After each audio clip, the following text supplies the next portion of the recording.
In a bustling Yoruba town called Ayaremo, huddled near a wide river, lived a woman of rare beauty named A with grave W with a QJTA with a Q10. Her figure was captivating, her eyes an enchanting shade of blue that sparkled like gemstones in the sun. A with grave W with a QJ was the wife of Pastor Adewale, the respected leader of Ayaremo's largest church, Alimolugan. During the day, she played her role perfectly as the dutiful wife of a man of God. Her voice resonated sweetly during prayers, and her words were filled with wisdom as she counseled young women on living a virtuous life. However, as the sun dipped below the horizon, A with grave W with a QJ transformed into someone entirely different. Behind closed doors, she was known as Babafemi's Queen, a name whispered among the wealthy and powerful men who frequented the secret corners of Ayaremo's nightclubs. Her second life was a secret she guarded fiercely, for it allowed her to fund the luxurious lifestyle she had become accustomed to, something her husband's modest pastoral income could never afford. In the mornings, A with grave W with a QJ wore a brightly patterned aoke, her head wrapped elegantly in a gele that seemed to defy gravity. She was the image of humility, her steps deliberate and graceful.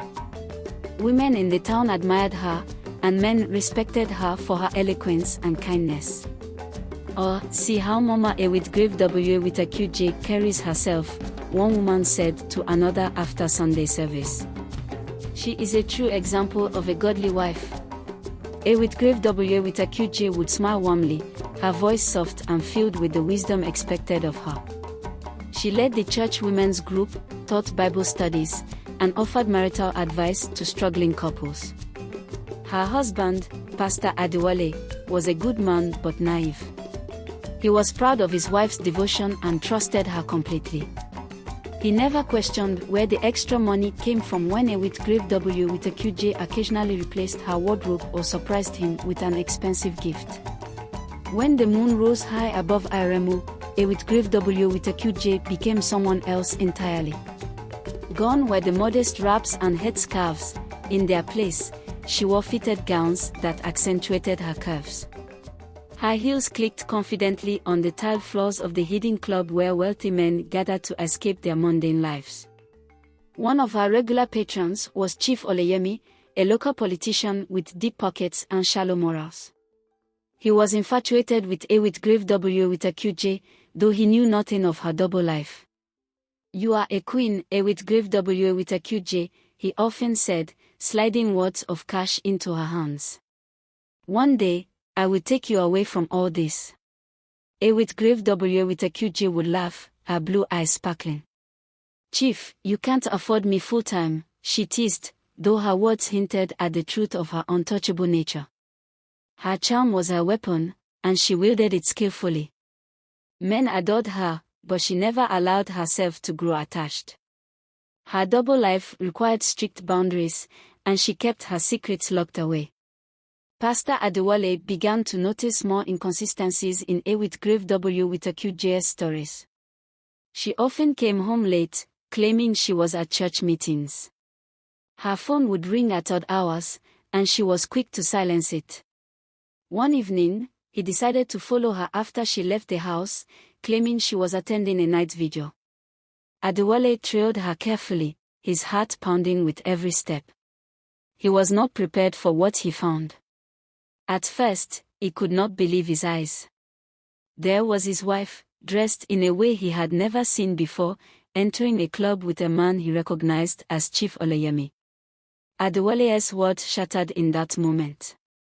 He returned home and waited, his mind racing with questions and anger.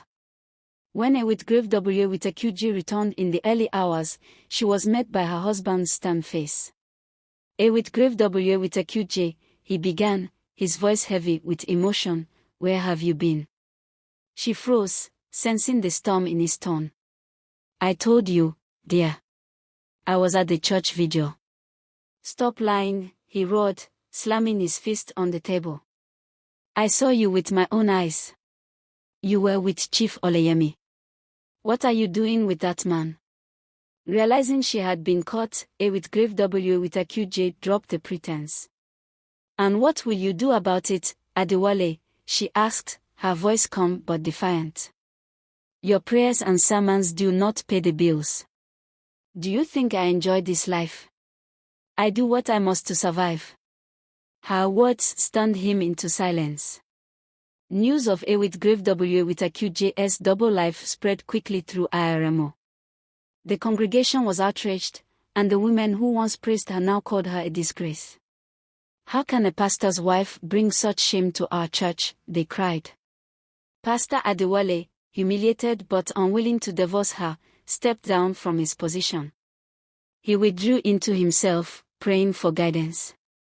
A with grave W with acute J, unbothered by the gossip, continued her nightly escapades, even as the town's whispers grew louder.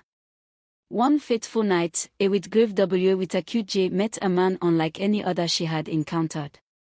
His name was Deji, a traveling businessman who saw through her charm and into her weary soul. You are not what you pretend to be, a with grave W with acute J, he said softly, his eyes filled with understanding. His words unsettled her, but they also stirred something deep within her. For the first time, she felt seen, not for her beauty or her body, but for her humanity.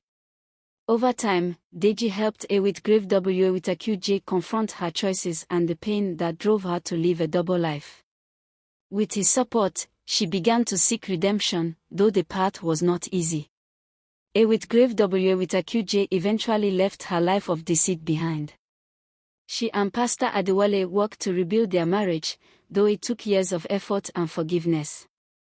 In the end, a with grave W with acute J became a cautionary tale in IRMO, a reminder of the dangers of living a double life.